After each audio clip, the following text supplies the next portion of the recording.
Awesome. My name is Sandras Phiri. I'm the CEO and founder of Pranary, which is a practical business school for leaders, entrepreneurs, game changers.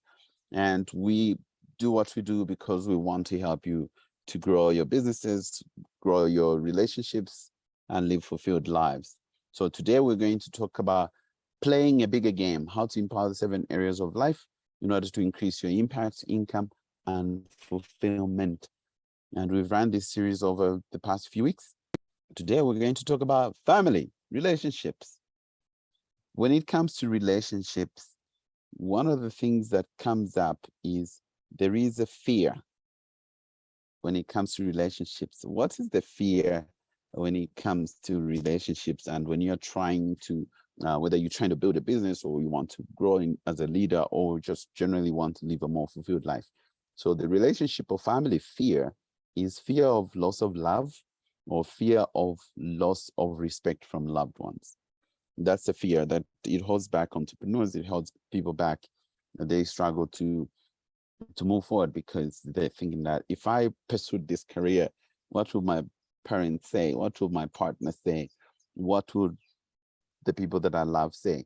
Or if I start this business or I go for this opportunity, am I going to lose love? Am I going to or lose respect?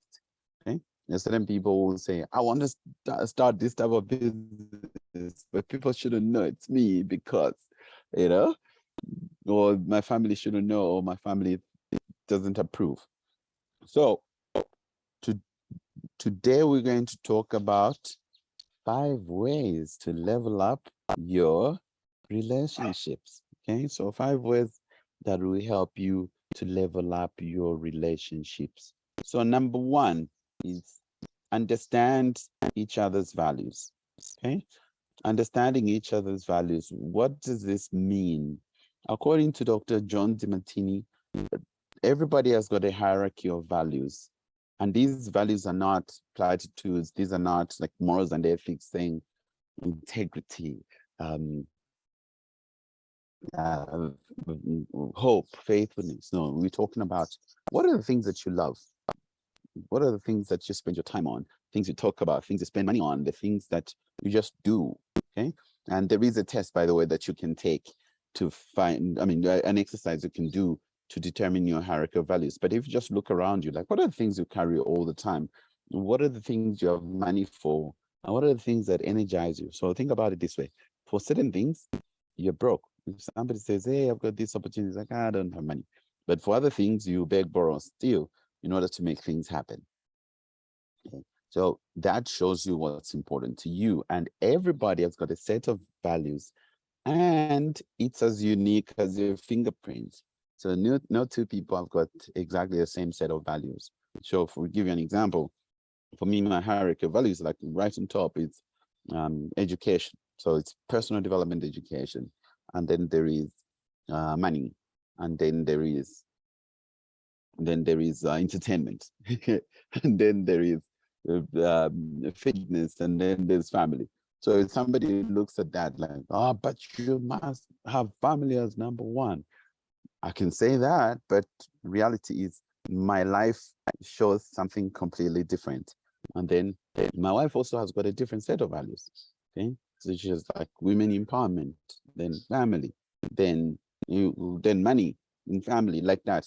And we all have different values. And so some people have got a broad range of values, others very narrow. But when you know what people love and what they value, when you talk to them according to their values, they think you're the best person ever. So our younger son loves his music, right? He loves making music. So if we're talking music, he thinks you're super cool, right? If you're talking everything else, it's like, it's not great, right? So think about the things that you love as well. And then think about the people you're in relationships with, whether it's romantic relationships with family, your parents, or your children. What are the things that they love? By the way, you can take the test. We can share the link with you afterwards. Okay. What are the things that they just love doing? They just love. Those would be the things that you can use to communicate thoroughly with them. But also, people remain faithful according to if those things are taken care of. So when somebody's hierarchy of values, their most important values are taken care of. The person in their relationships believe that person is amazing and they're in love. The moment that shifts, then they feel that they're not in love anymore. Okay. So for instance, if somebody values values looking beautiful, looking handsome, and having beautiful clothes and latest fashion, then if somebody talks about that, it's like, wow, this is the best thing ever. What are you wearing? And all of that. They like those people. And if somebody is attacking that value, then you don't like them. So if somebody says, why do you spend so much money on clothes? Why do you spend so much money on this? Why do you do this? The people that criticize our values, we don't like them. Okay. So same thing for me. If somebody saying, oh, there's another workshop or training session that's happening here, and there's going to be entertainment and we're going to make money, I'm there, right? And if you're talking about that, you're like, what? Oh, you're my friend. You're the best thing ever. Whereas if you start attacking those things, I'll think that you're not a good person and we won't be friends. And it's the same for everybody else. So what are your values? Understand your values and your loved ones' values. Okay. Everybody is faithful to their hierarchy of values. That's what Dr. John Timatini says. Number 2, stop trying to change each other. I believe that at the bottom of most conflicts is the people's needs to change each other. I strongly believe that the cause of most human conflict is people trying to change each other. If you think about it, when you are angry or your loved one is angry with you or you're angry with them, it's like, why don't you do this? Why did you do this? Why don't you do this way? Why don't you do these things? In other words, why don't you change? Right? Why don't you become like me? Even like nationally, globally, you have countries going to war sometimes because of, why don't you believe what I believe? Okay? Why don't you pray the same way I do? Why don't you believe in what I believe? Why are you a democracy? Why are you communist? Why are you socialist? Why are you this? Why are you Christian? Why are you Muslim? And that everybody pretty much just wants to be loved the way they are makes a big difference. Because if you love them the way they are, they actually just love you back, because at the bottom of it, everybody wants to be loved and accepted the way they are. Number 3, communicate thoroughly. Communicate thoroughly. That's number 3. When you are communicating, when you are in a relationship, communication is key. And this can't be said enough. Okay. So whether you are communicating what you're doing or communicating your intention or communicating because you want to give instructions, or you need to communicate. And don't assume people can read your minds. They cannot. Okay. They cannot read your minds. Don't say, when they said this, when she said this, then I just kept quiet. Then she knew what I meant. No, she didn't. Okay. The same way. Oh, when he said this, then I just kept quiet. He knew what I meant. No, he didn't. Which is not the case. Like, just communicate, communicate, communicate, communicate thoroughly. And when you're talking, talk in order to communicate, because sometimes you're forgetting like why you're talking. Sometimes you're just talking because you want to vent. Again, if that's the point, you were talking to vent, that's fine, but be clear to you yourself that you're actually talking to vent. So when you're talking to communicate, you make sure that the person understands you and that you don't ask them questions you don't want them to answer. Okay, so a lot of people do that, where they ask and answer their own questions. What were you thinking? Were you even thinking? You are not thinking. You know, like, God, do you really want an answer to that? And then even certain questions are not questions. It's really, they're just insults, right? To like, what were you thinking? Like, what?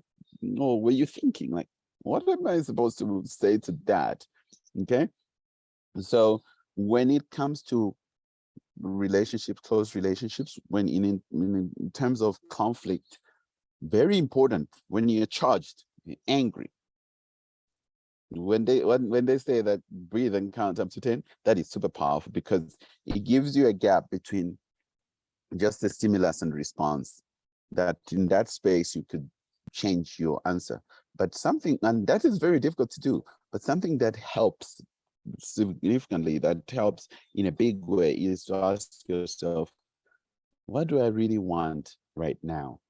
Okay. And when you think about it, like, I really just want to get back with my loved one. I want us to be cool again. What you do next is different from, I just want to hurt them back. That makes a big difference as well. Okay. And then confirm communication. How many times have you talked to somebody and say, oh, but I told you that? And they say, no, you didn't. Like, yeah, I did. It's like, no, you didn't. But then you can't even prove that you actually did because you didn't confirm communication. So confirm communication. And sometimes when I'm the people I deal with, they sometimes feel like, why are you asking me that? I just ask so that you don't get it wrong. Like, did you get that? So they say yes. And then I also ask that my loved ones, like, when you tell me something, just allow me to acknowledge it. If I keep quiet, most likely I haven't heard you. And I used to listen to loud music, so my hearing is not great. So you might just say, hey, could you do this? Remember to do this, and then I'm quiet. Actually, I really didn't hear you. Okay. And say, hey, but I told you, like, did I answer? And so my wife knows to say, like, hey, have you heard? It's like, yeah, I have. If I don't answer, right? Or I need to just make sure that I've answered, and I also do the same, like, I need you to answer. So you acknowledge, done. So we communicate, for instance, in our team, we communicate something, somebody acknowledges, just to make sure that you confirm communication, because a lot of times you're sort of like, okay, let's go now. Then you go and you're going alone because nobody got you.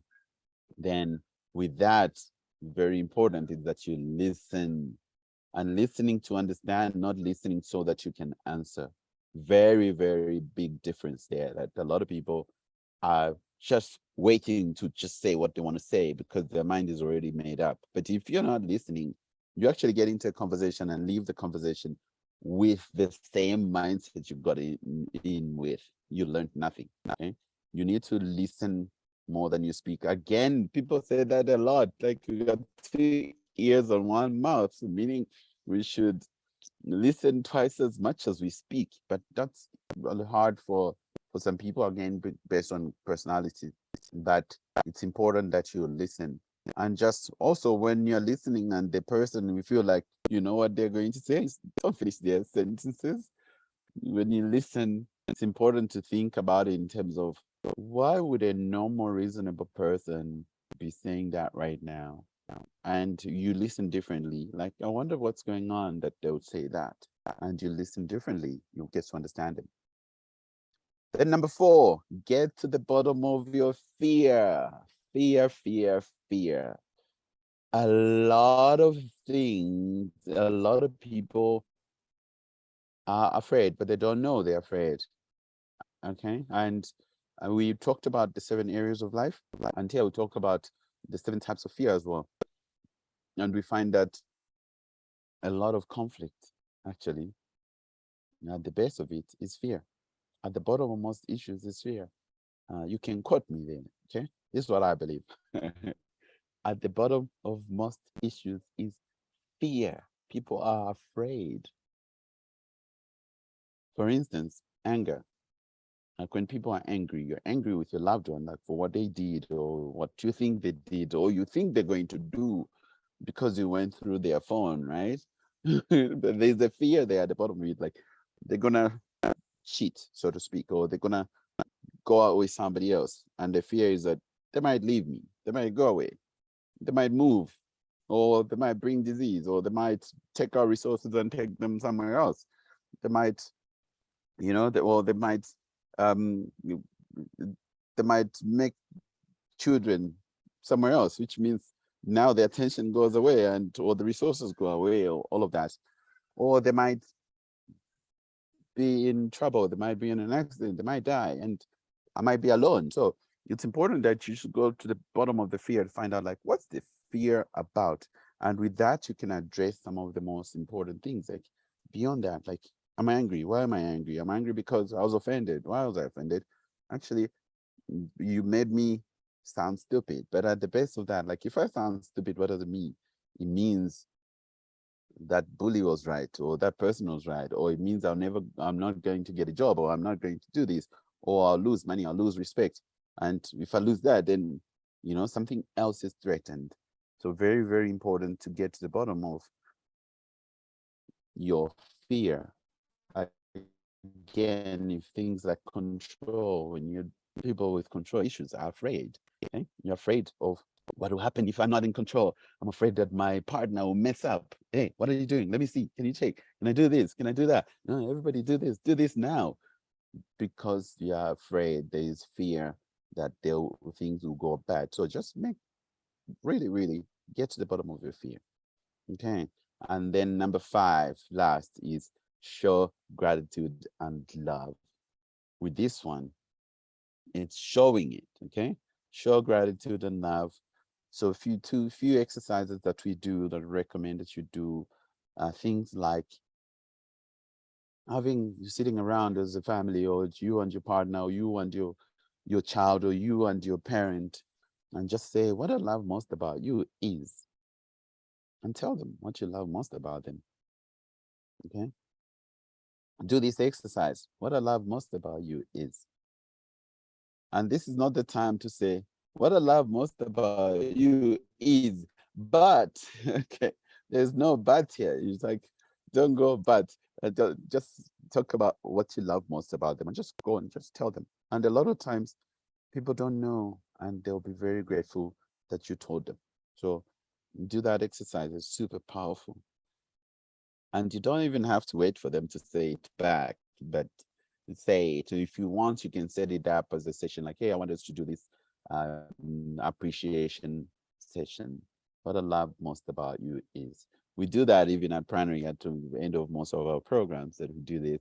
When we went to Silicon Valley on a retreat, at the end of it, we did that. When we were in Mauritius, we did that. And even at the end of the last program, Launchpad, we did that. And it's powerful. There's tears, because a lot of times we just hear people talk to us when we mess up. They don't say anything when we do good. Another thing you can do with your loved ones is say, I love you because. Here, a lot of people say, oh, okay, but I just love you. But if I don't say the reason, it's more powerful. Yes, it is, but you enhance it by saying why. And this is also like appreciation. So I love you because you bring me coffee in the morning. I love you because you actually insist that I stay fit. Okay, on my own, I'd be completely out of control right now. I love you because of this. I love you because you give me money. I love you because you appreciate me. I love you because you are nice to me. I love you because you are respectful. I love you because you do well in school. I love you because, so those just helps to articulate for your loved ones to know that you appreciate them. But this is not to say the love then needs to be conditional. Here it's pure, it's an exercise for gratitude and appreciation. But actual love is unconditional. And it's a difficult thing to do, but it's a powerful thing to do. It's where we go back to the point we mentioned earlier, where you're not trying to change each other, that you love the person the way they are. And at the end of the day, everybody wants to be loved and accepted the way they are. This is super powerful, that the people who we hang out with are the people who just let us be and just love us. Okay? If you like to drink and your friend likes to drink, do you call each other alcoholics? No, you're just friends, right? If you like something and somebody else likes that, you don't label each other. You like to work and somebody who likes to work, you just work, and you don't call each other workaholics. And if you love the environment, you don't, you just call each other friends, and you don't call each other, like, if you don't like something, you give it a derogatory term. But very, very important that you just try to love the people in your life unconditionally. Great. Thank you very much, everybody. This has been Sandras Phiri, CEO and founder of Pranary. And any questions, I'd like to take questions. And As I take questions, I'll tell you about. We go to pranary.com and learn about the different opportunities we've got. We've got a coaching program. We've got the biggest game coaching program. This is both life coaching and as well as business coaching and leadership coaching. So we've got different coaching programs. Inquire about these. And we also do relationship coaching, so which is pretty cool. Great. Okay, so yeah, and then we've got a retreat coming up in Cape Town in November. That's pretty cool. You can join us there.